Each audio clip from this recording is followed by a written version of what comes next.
வணக்கம் அருண் தமிழ் உறவுகளே, எப்படி இருக்கீங்க?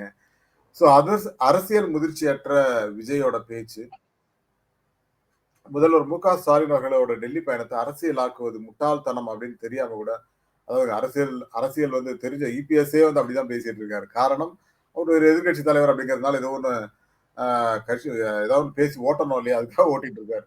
கேட்டா போதைப் பொருள் அதிகமாயிடுச்சு தமிழ்நாட்டுல. அ வர வாரிசு அரசியல் அப்படின்னா, ஏன் நீங்க வாரிசு அரசியல் பண்ணலையா? ரவீந்திரநாத் சீட்டு குடுத்தீங்க. ஜெயக்குமார் பையனுக்கு சீட்டு குடுத்தீங்க. ஏன் அதெல்லாம் வாரிசு அரசியல் இல்லையா? ஸோ ஏதாவது ஒண்ண போட்டு அ ஒரு குழப்பத்தை உண்டு செய்வதற்காக ஏதாவது ஒண்ணு பேசிட்டு இருக்காங்க. பட் ஒரே ஒரு விஷயம் தாங்க. என்ன அப்படின்னு கேட்டீங்கன்னா, அதாவது முதல்வர் அடுத்த கட்டத்தை நோக்கி நகர்வதே அவங்களுக்கு பிடிக்கல. அதுக்காக ஏதோ ஒரு அரசியல் பண்ணணுங்கிறதுக்காக விஜயும் சரி, அதிமுகவும் சரி ஒரே மாதிரியான நிலைப்பாடை எடுக்குது. பாஜகவை எதிர்த்து பேசுகிறவரும் அதான் பேசுறாரு. டெல்லிக்கு போனாலே வந்து என்ன சொல்றது?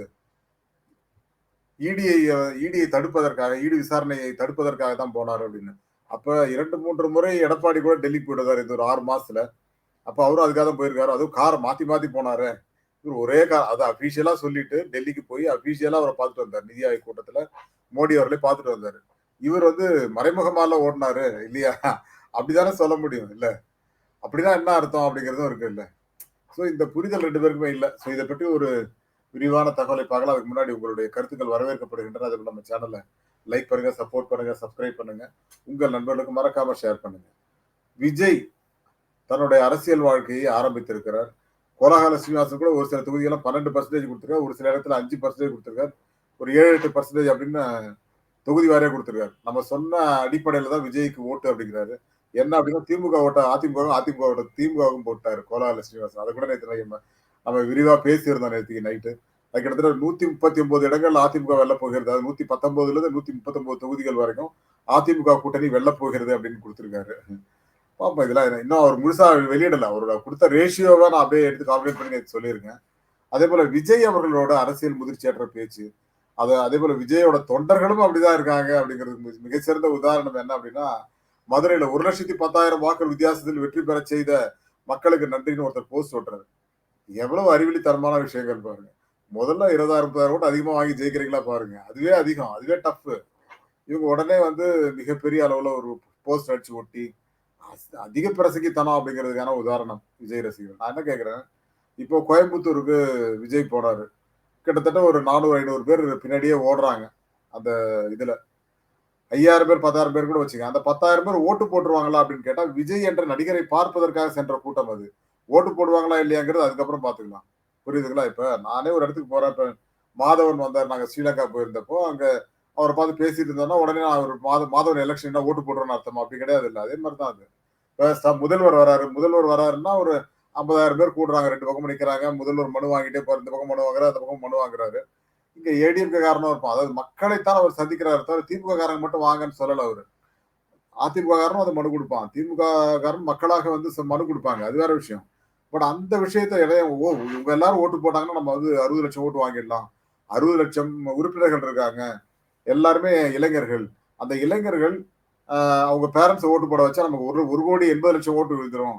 அப்ப நம்ம வந்து 180 இடம் 200 இடங்கள ஜெயிச்சிடலாமே அப்படின்னு ஒரு கணக்கு போடுறாரு விஜய். அந்த உட்கார்ந்த இடத்துல ஒருத்தன் வந்து ஒரு நெல்லு நட்டான். ஒரே ஒரு நெல்லு. ஒரே ஒரு நெல்ல தூக்கி வச்சு, அந்த தண்ணி வச்சு அத ஒரு சாக்கடையில, அவன் வீட்டு சாக்கடையில வச்ச உடனே, இது வந்து அப்படியே ஒரு 3 மாசத்துல வந்து வளர்ந்துரும். 90 நாள் தான நெல்லு. அது வளர்ந்துச்சுன்னா, அதுலேருந்து நமக்கு ஒரு 200 நெல்லு கிடைக்கும்.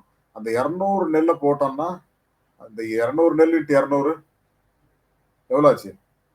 4,00,000. 4,00,000 நெல் அடுத்தது கிடைக்கும். அந்த 4,00,000 நெல்ல போட்டா 4,00,00,000 நெல் கிடைக்கும். 8,00,00,000 நெல் கிடைக்கும். அப்படின்னு கவுண்ட் பண்ணி அந்த மாரி பண்ணான் ஒருத்தன். அந்த மாரி இருக்கு இது. அவரு விஜயோட கட்சியில மக்கள் பேசிட்டு இருக்குது. என்ன ஒரு அளவு வேண்டாமா? அ ஒரு அரசியல் முதிர்ச்சியற்ற பேச்சு. உடனே இப்ப முதல்வர் அங்க போறாரு அப்படின்னா, உடனே வந்து என் பையன காப்பாத்துங்க, என் கட்சிய காப்பாத்துங்க. அதுக்கு செந்தில் பாலாஜி அரெஸ்ட் பண்ணப்பவே போயிருப்பாரே. பொன்முடி அவர்களுக்கு பிரச்சனை அப்பயே அவர் போய் பேசியிருப்பாரே. ஏன் பேசல? அது தேவையில்லங்கிறாரு. அதாவதுங்க, இதுவரைக்கும் திமுக வந்து ஒரு அடிமைத்தனத்தை எந்த கட்சிகிட்டயும் காட்டுனதில்ல. ஈவன் காங்கிரஸுக்காகவும் சரி, இவங்ககிட்டயும் சரி. ஒரு தடவ 2009 இல்ல 2004ல வந்து ஃபர்ஸ்ட் ஆட்சிக்கு வந்தாங்க. அப்போ ஓரளவுக்கு அவங்க கேட்டத டிபார்ட்மெண்ட்லாம் கிடைச்சிருச்சு. 2009ல 2009ல வந்து மன்மோகன் சிங் மீண்டும் பிரதமர் ஆகிறார். அப்ப கூட்டணியில இவங்க கொஞ்சம் அப்ப அவங்க ஸ்ட்ராங் ஆயிட்டாங்க. திமுகவோட தயவுல தான் ஆட்சி செய்யணுங்கிற அவசியம் இல்ல. முதல் தடவ அந்த மாரி பிரச்சனை இருக்குது. அப்ப கேட்டத குடுக்கலன்னு சொல்லிட்டு எங்களுக்கு பதவி வேண்டாம். நாங்கள் வந்து நட்போடு விலகுறோம். நாங்கள் வெளியிலிருந்து ஆதரவு தர தயார் அப்படின்னு சொல்லி வந்துட்டாரு. இதே ஜெயலலிதாவா இருந்தா ஆதரவே தரமாட்டேன்னு கிளம்பி வந்துருவாங்க. பட் நாகரிகமா சொல்லிட்டு வந்தாரு. அதனால அதுக்கப்புறம் அவங்க ஏதோ கேட்டது 1, 2 மேட்ச் பண்ணி அப்புறம் குடுத்துட்டாங்கன்னு வச்சுக்கங்க. அப்பதான் வந்து இவரு ஆராசாவுக்குலாம் பிரச்சனை வந்தது. ஸோ இப்படி பல விஷயங்கள யோசிச்சு தான் அவங்க பண்ணியிருக்காங்க. அது மாரி ஒரு அரசியல் அப்டின்னா, அரசியல் ஸ்திரத்தன்மை இருக்கணும் அப்டிங்கிறதுக்கு வந்து உதாரணம் திமுக. திமுக எப்போதுமே யாரையும் பழிவாங்காது அப்டிங்கிறது தான். ஒரு உதாரணம் மன்மோகன் சிங் ஆட்சி அப்ப கலைச்சிருக்கலாம். யாரு? இவங்க பண்ணாங்க இல்லையா? வாஜ்பாய் 2 முறை ஆட்சிய கலைச்சாங்க. யாரு? ஜெயலலிதா அவர்கள். அதே மாதிரி ஒரு தடவ 13 நாளு, ஒரு தடவ 13 மாதத்துல. அதுக்கப்புறம் இது திமுக ஆதரவு குடுத்து தான் அவங்க 5 ஆண்டுகள் ஆட்சியில இருந்தாங்க. பாஜக முதல் ஆட்சியில இருந்தப்போ.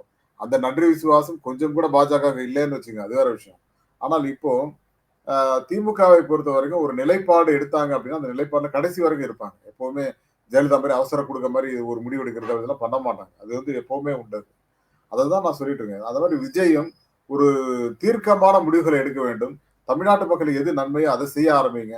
அத விட்டுட்டு இவரு டெல்லிக்கு போனா தப்பு, இவரு இந்த பக்கம் சென்னைய தாண்டி இந்த பக்கம் போனா தப்பு, ஊட்டில போய் ரெஸ்ட் எடுக்குறாரு அப்படின்னு சொல்றது, இதெல்லாம் என்னங்க அது? ஒரு முதல்வர் வருஷம் பூரா ஓடிட்டு இருக்காரு. அவரு போய் 4 நாள் ரெஸ்ட் எடுத்து வந்தா என்ன தப்பு இருக்கு? உடனே அத பத்தி சொல்றேன். அதாவது போதைப் பொருட்கள் வந்து தமிழ்நாட்டுல அதிகமாயிடுச்சு அப்படின்னு சொல்லி எடப்பாடி அவர்கள் சொல்றாரு. நான் ஒரு விஷயம் சொல்லட்டுமாங்க? போதைப் பொருட்களை கடுமையாக அ தடுக்குறாங்க. தடுக்கிறதுனால தான் சில செய்திகள் வெளியில வருதுங்க. அது 2017லேருந்து 2021 வரைக்கும் அந்த மாரி செய்தியே வரல. காரணம் என்ன தெரியுமா? குட்கா சேல்ஸ் பண்றதுக்கு பர்மிஷன் குடுத்தது டிஜிபி மேலயும், ஒரு முன்னாள் அமைச்சர் மேலயுமே குற்றச்சாட்டு இருக்கு. அந்த மாரி குற்றச்சாட்டு இப்ப சொல்லுங்களேன் பார்ப்போம். ஒரு அமைச்சர் அந்த மாரி பண்ணிட்டாரு. ஒரு டிஜிபி அந்த மாரி பண்ணிட்டாருன்னு சொல்லுங்களேன் பார்ப்போம். ஏன்னா, இப்ப அந்த சூழ்நிலை இல்ல. ஏன்னா போதைப் பொருட்களுக்கு எதிராக இந்த அரசு செயல்படுகிறது. அங்கொன்றும், இங்கொன்றுமாக அந்த செய்திகள் படும்போது, உடனே அத ஒரு குற்றச்சாட்டாக மாத்துறாங்க. இப்ப எடப்பாடி அவர்கள் ஆட்சியில இருந்தபோது, தூத்துக்குடியில 13 பேர சுட்டுக் கொன்னாங்க. அதேபோல 2 அப்பா மகன்கள சுட்டுக் கொன்னாங்க. அடிச்சு கொன்னாங்க. இப்படி ஏகப்பட்ட விஷயங்கள் நடந்துச்சுங்க. பொள்ளாச்சியில நூற்றுக்கணக்கான பெண்கள் கற்பழிக்கப்பட்ட கேஸ மூடி மறைக்க முயற்சி பண்ணாரு. அந்த கேஸ் தான் இப்ப தீர்ப்பு வந்தது. அப்படி செய்த அதிமுக, என்னவோ இப்ப ஏதோ ஏதாவது நடந்ததுன்னா உடனே திமுக ஆட்சியில பார்த்தீங்களா, என்ன நடக்குது பார்த்தீங்களா அப்படின்னு. நீங்க அத விட மோசமாக நடந்து கொண்டிருக்கிறீர்கள் அப்படிங்கிறது தான். அதை குறைப்பதற்கான முயற்சிகள் நெறைய பண்ணிட்டு இருக்காங்க. இப்போ ஒண்ணும் இல்ல. அண்ணா யுனிவர்சிட்டியில நடந்த விஷயத்துக்கு கூட இப்ப அ நடந்து 8, 9 மாசம் கூட இல்ல. அதுக்குள்ள தீர்ப்பு வர 28ஆம் தேதி தீர்ப்பு வருதுங்க. இன்னும் 2 நாள் தான் இருக்கு. அதுக்குள்ள தீர்ப்பு வரப்போகுது. சோ இவ்வளவு விஷயங்கள அவங்க பண்ணிக்கிட்டு இருக்காங்க. சோ இந்த புரிதலே இல்லாம இவங்கலாம் பேசிட்டு இருக்காங்களே. அண்ணன் விஜய் அவர்களுக்கு முதல்ல அரசியலை கற்றுக்கொள்ளுங்கள். அதற்கு பிறகு அரசியல பண்ணுங்க அப்படிங்கிறது தான். எடுத்த கவுத்துன எல்லாத்தையும் பேசுறீங்க. நான் என்ன சொல்றேன், மக்களை சந்திப்பீங்களா நீங்க? மக்களை சந்திச்சா தான் 8% வந்து 15% ஆகும். நான் சொல்றேன். கன்னியாகுமரியில தமிழா வரைக்கும் நடைபயணம் போனோம். நடைபயணம் போயிட்டு ஒரு 100 கருப்பு பூனை படை ஒண்ணு வச்சுட்டு இருப்பாரு. யாருமே கிட்ட வரணுமா, இப்படி இப்படி கை காட்டிட்டு போனா மக்கள் ஓட்டு போட்டுற மாட்டாங்க. தூரத்துல இருந்து நீங்க அப்படியே இருப்பா, நீ அங்கேயே இரு, நாங்க இங்கேயே இருக்கோம், நாங்க நல்லா இருக்கோம் அப்படின்ருவாங்க.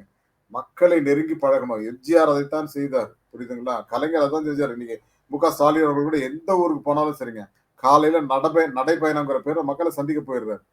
7 மணிலேருந்து 9 மணி வரைக்கும். எல்லார்ட்டயும் மனு வாங்குறாரு. மேக்ஸிமம் எல்லாரும் கை குடுக்குறாரு அவரு. முடிஞ்ச வரைக்கும். எவ்வளவு பேர் கை குடுத்துற முடியும் சொல்லுங்க? அதெல்லாம் பண்ணிட்டு இருக்காரு. விஜய் செய்வாரா? ஒரு பையன் பக்கத்துல வந்து நின்னு போட்டோ எடுத்தா அவன புடிச்சு இழுத்து வெளில தள்ளுறீங்க. 1 செகண்ட் அவருக்கு டைம் குடுக்க மாட்டேங்கிறீங்க. இப்படிப்பட்டவரா மக்களோட நெருங்கி பழக போறாரு? முதல்ல அவர் அரசியல் முதிர்ச்சியோடு நடந்து கொள்ள வேண்டும். 2வது மக்களை அணுகுகிற முறையை மாற்ற வேண்டும். அப்படி மாற்றினால் தான் அவர் ஓட்டு சதவீதத்திலே ஓரளவுக்கு மாற்ற முடியும். ஜெயலலிதா அவர்கள் யாரையும் நெருங்க விடுதல. அவங்களோட இதுவே அப்படிதான் இருந்து. அவங்க ஆனா நெறைய விஷயங்கள பண்ணி அவங்க நல்ல பேர் எடுத்தாங்க. அந்த மாதிரியாவது இவர் பண்ணுவாரா அப்படின்னு எனக்கு தெரியல. அரசியலே தெரியாத ஒருவர் அரசியல பத்தி பேசிட்டு இருக்காருங்கிறது ரொம்ப ஆச்சரியமாக இருக்கிறது. இந்த புரிதல் தமிழ்நாட்டு மக்களுக்கு அதிகமாக இருக்கிறது என்று சொல்லிக்கொண்டு விடைபெறுகிறேன். மீண்டும் ஒரு நல்ல தலைப்போடு சந்திக்கிறேன். Thank you and bye to you. Correct தானே? ம்.